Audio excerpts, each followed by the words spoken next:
ഇത് ഗൗരവമായി അന്വേഷിക്കണം. 2 മന്ത്രിമാർ അടിയന്തരമായി രാജിവെക്കണം എന്നാണ് ഞങ്ങൾ ആവശ്യപ്പെടുന്നത്. 2 മന്ത്രിമാർ അടിയന്തരമായി രാജിവെക്കണം. മാത്യു തോമസ് ആദ്യം രാജിവെക്കണം. രണ്ടുപേരും രാജിവെക്കണം. 2018 നടന്ന എത്ര പേരാണ് മരിച്ചത്, എത്ര പേരാണ് ദുരിതത്തിലായത്, എത്ര പേരുടെ വെള്ളം കയറിയത്, എന്തെല്ലാം നശിച്ചു, എത്രയോ. കേരളത്തിൽ ഏറ്റവും കൂടുതൽ ദുരന്തമുണ്ടായ ഒരു നിയോജകമണ്ഡലത്തിൽ ഒന്നാണ് എന്റെ പറവൂർ. ഇതിനൊക്കെ ആര് കണക്ക് പറയും?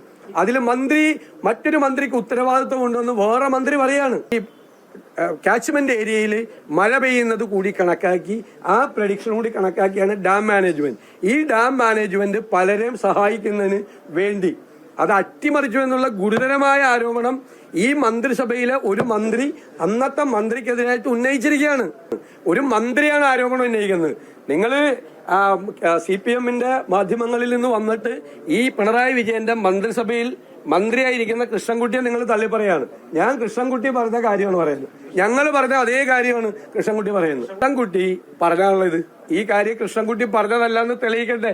ഇത് ഉണ്ടാക്കിയതാണ് കൃഷ്ണൻകുട്ടിയുടെ. ഞാനിത് നേരത്തെ കേട്ടാണ്.